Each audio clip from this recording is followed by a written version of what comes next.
Hello, friends and enemies. It's me, V. I am in my apartment. I'm getting ready to leave to go to work, but I wanted to say this quick little video. Let me see, it's 2:23. It's 14:23. It is Tuesday. Originally, I had a video that was going up, and it was just to get ready with me. Entirely different clothing and all that great stuff. However, I saw a Twitter comment that made me delete that video and put this one up instead. Before we begin, I just want to say that I am trying Sugar Milk Company. This was their marshmallow fluff. It kind of smells like Bubblicious. I just spread it on my chest, as you can tell. It is very oily.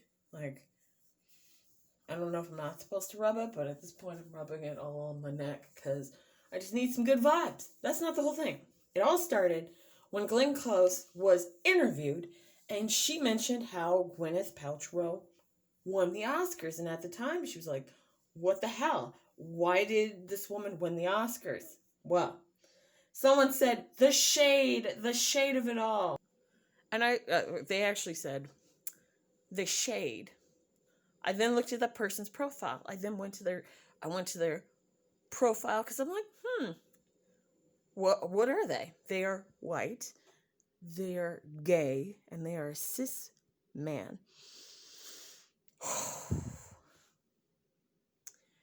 Dear dear white cis gay men and white women, please realize that the internet words that you see, shade, tea, finna, fleek, all of them were created by black people. And a lot of the words were created by black LGBT people that you refuse to acknowledge. And I say that as someone who went to Pride Fest and had lesbians come after me and my friends, and I said to them, like, we're in the community. In one of my videos, in one of my very first old ass videos, I mentioned why I wouldn't go back to Pride Fest because of how I was treated when I went to Pride Fest and the racism that I felt and saw while I was at Pride Fest. And I want you to realize that this internet vernacular, it's on the backs of black people and how we've spoken. And it's irritating when I see people say, oh, I don't like finna. Finna has been around since before I was born. My grandmothers said finna. What you not finna do is act a fool. They were saying that shit before the internet was invented. So I'm going to need you to take a seat. I'm going to need you to take 2 seats. And some people are going to say you're putting a whole thing on a group of people that you know nothing about. You're stereotyping people. Am I, though? I am showing you what I see. What I see are groups of people taking what is black vernacular, not knowing how to use the words correctly, and then saying, oh my gosh, this is on fleek, or this is blah, blah, blah. What the hell does that mean? Shade. This is, all shade and tea, because they've seen someone on RuPaul's drag shows say it a couple of times. All of a sudden they put the word in, and then they say, you know what? I'm tired of using that word. It's overused. No, bitch. It's overused because you used it improperly. So I need you to take a seat. I need you to do some research and go, why am I saying this is on fleek? Where did on fleek come from? It came from a black woman who was talking about her eyebrows because she was excited as all fuck. And guess what? People took it and they sure as hell used her image, but they didn't pay her for it. Think about the dude who said, why the fuck you lying? He had a whole video on it on YouTube. Guess what happened? People took his image, used it as a GIF, which we all now know and use, but did they pay him for it? Hell no. So a lot of this internet media It will willfully take from black creators but not pay them. Look at Charlie D'Amelio. Her dancing based on black women that were dancing before, and she would use those same dance moves, and not as fluid. I'm gonna be honest. I say this as someone who cannot dance to save my fucking life. I can sing, I can act, but I can't dance. I've accepted that. This girl has danced, and people are like, "Oh, she's so great." No, she hasn't. Damn Daniel got how much money from Ellen?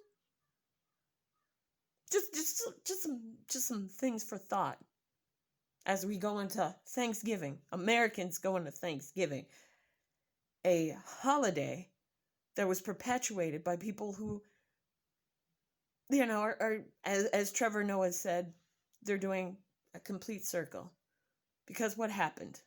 You had settlers who were white going into a country, colonizing it, really. I was going to say Columbusing it, but they Columbused it, and they also colonized it by telling the people who lived there originally, no, you are wrong, you are bad, you need to do this. Do you know that they gave the Native Americans, and I'm saying this, the colonizers, gave the Native Americans blankets that had smallpox because they knew it would kill them. And now we're in 2020, the year and goddess of 2020, and people are willingly going to their family members to eat breakfast and dinner, knowing it could possibly kill grandma or grandpa, or maybe, make them or someone they know a long hauler, but they don't care because I'm an American and I should do what my God-given birthright has said, freedom of press and speech and all this stuff, without realizing, have you actually read the Constitution? Have you put any thought into what is in the Constitution and all the shit that we've had to ratify over the years? I think about, what if this were the 1940s? Would you be that asshole who would purposely leave their light on as a fuck you, I'll do what I want? Would you be that person that says, no, I'm not going to make a victory garden. Fuck you, I'll do what I want? No, because everyone else would shame you and say, how dare you think of yourself and not the entire group? I don't know where the hell things have gone to the point where it's less about the entire group and what's great for everyone, and is now me, focus on me and myself. And I know people love to blame millennials. As an older millennial, fuck you guys. A lot of people were talking about the young ones on the beaches and saying the millennials were on the beaches. No, the millennials are from 1980 to 1996. So you're looking at someone who's 40 to 26. 26-year-olds, the majority of us went to college, graduated, and guess what? Stuck at home. Because why? Student loans. My student loans. I graduated during the housing crisis, the recession. And I worked at Bath and Body Works, making $7 and some change. I originally had made $7.58, and they got me to $7 and less than. And I was working my ass off. And then they cut my part-time job. So I went from 24 hours to 8 hours a month. So I'm going to need you to take several seats if you come after millennials saying that we are this and that. We work our asses off. A lot of you have seemed to have forgotten Generation X, which came before us, 1990s. For example, a lot of millennials were kids and teenagers. So please take several seats if you were coming after me and millennials. And maybe remember there were Gen Xers that were supposed to change the world and didn't do jack shit, as well as us who are still trying to do the world. But every time we get a certain milestone, the universe says, you know what? Fuck you, millennials. Just some food for thought, trauma and everything, and us trying to smile because we're reminded that we are in student loan debt. We are going to die. The world is on fire, literal fire, and our grandparents and our parents just don't seem to give a fuck and are like, you know what? Jeff Bezos deserves his money, even though he's not actually doing any physical fucking work. And also, Tesla.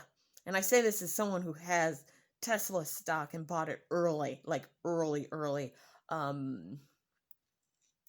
Elon Musk can go die in a fire. As always, I'll let you guys go. These thoughts are mine and mine alone. They are not the opinion of my job, past or previous or current. These are only my thoughts and my feelings. And Elon Musk really needs to shut the fuck up because he's fucking with my money. If you fuck with my money, I will become very pissed off. Anyway, I'll talk to you guys later. As always, see ya. Or not. Who knows?